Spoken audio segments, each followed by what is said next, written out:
Every quantum computer ever built is losing a fight against noise.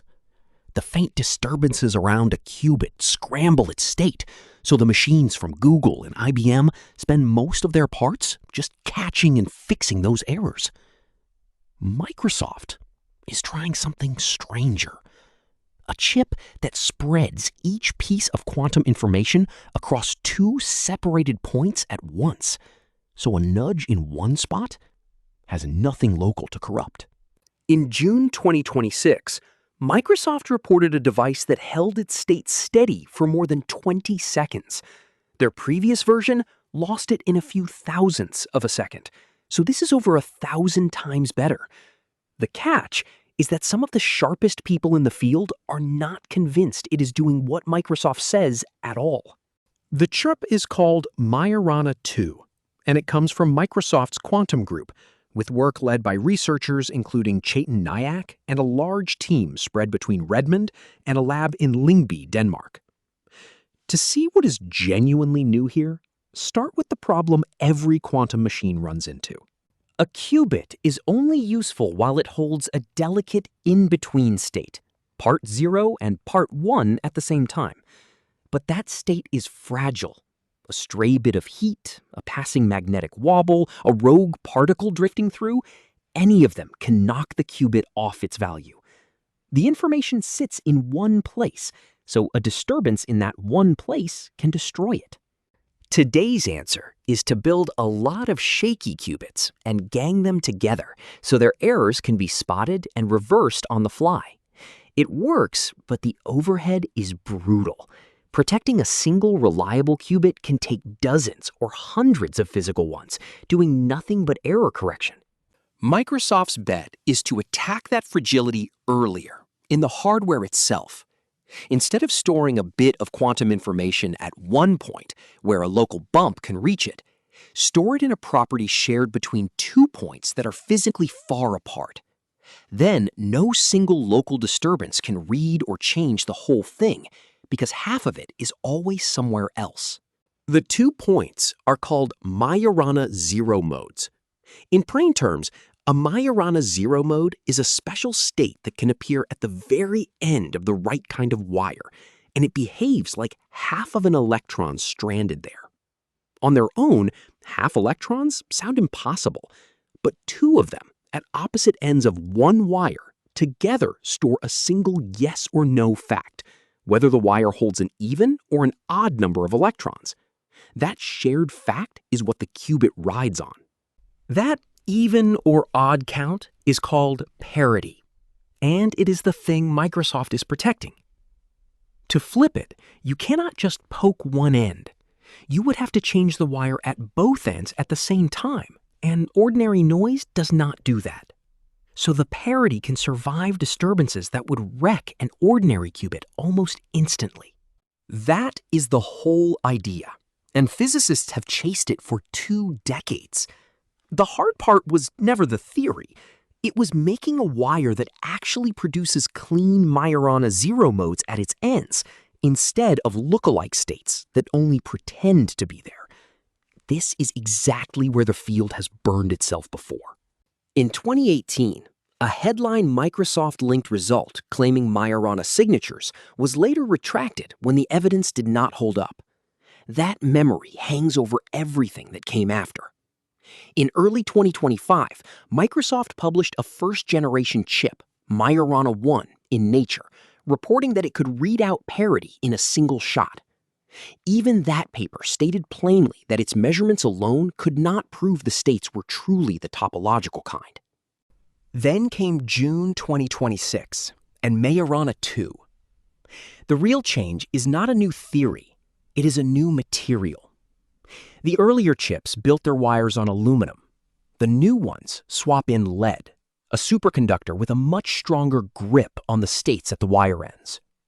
Lead's superconducting gap is around 4 times aluminum's, and that pushed the protective energy gap in the best devices to roughly double what the aluminum chips managed. Here is what the device actually looks like. 2 parallel wires run side by side, joined by a superconducting backbone into a shape the team calls a Tetron. When it is tuned correctly, a Majorana 0 mode sits at each of the 4 wire ends. To read the parity, Microsoft brings a tiny quantum dot up next to a pair of those ends and watches how it responds. The way the dot's electrical response shifts tells them whether the parity is even or odd in a single measurement. And this is the number everyone is talking about. In the aluminum chips, the parity would flip on its own within about 1 to 12 thousandths of a second. In the new lead-based device, the parity stayed put for more than 20 seconds, and in some runs, closer to a minute. That is the 1,000-fold jump. A longer-lived parity means fewer of the errors this qubit is built to resist. So it sounds settled. It is not. Read the fine print, and the 20 seconds describes one specific thing: how long the parity stays fixed. It is a measurement of stability and readout. It is not a demonstration of a working qubit doing quantum operations. Microsoft has shown it can hold and read this even or odd state. It has not yet shown the full set of moves a real qubit needs, the controlled flips and rotations and 2-qubit interactions that actually run a computation. There is a deeper doubt underneath the roadmap. To trust the whole story, you have to trust that the states at the wire ends really are Majorana 0 modes and not ordinary trapped states that mimic the same signals. In June 2026, a physicist named Henry Legg published a critique in Nature aimed at the method Microsoft used to certify its earlier devices. He argued the test could be unstable, that reasonable changes in settings could flip its verdict, and he even pointed to coding mistakes in the analysis. Microsoft disagreed and published a rebuttal in the same journal. It helps to see where Microsoft actually sits next to everyone else. The most advanced quantum machines today take the opposite approach on purpose. Google's Willow chip and IBM's processors use superconducting qubits and lean hard into error correction, and they have real, measured, peer-reviewed results to show for it. Google has demonstrated that adding more physical qubits can make a logical qubit live longer instead of shorter, the crossover the whole field was waiting for. Trapped ion machines take yet another route. Quantinuum holds its qubits as individual charged atoms and controls them with lasers, which makes each one exceptionally clean and precise. Working with Microsoft's own software, that platform has already run several error-corrected logical qubits with far lower error rates than the raw hardware. So on the scoreboard of what has actually been operated as a qubit, Microsoft's topological path is the least proven of the three. But maturity is not the same as ceiling. If the topological states are real, Microsoft is starting from a qubit that fights errors on its own, which could mean far less of the crushing correction overhead that the other two paths carry. That is the trade at the heart of this. The proven approaches spend enormous resources correcting errors after the fact. Microsoft is gambling that it can stop many of those errors before they happen. The prize is bigger. So is the risk of being wrong. So what would it take to know?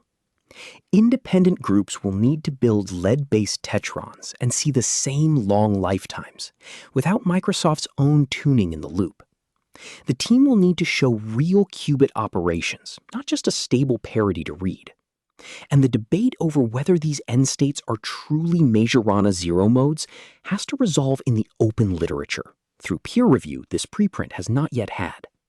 20 seconds is a real, striking number, and the material change behind it looks like genuine progress.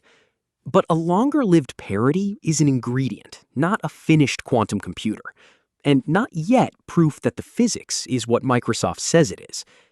If it holds up, the hardest problem in quantum computing gets easier by design.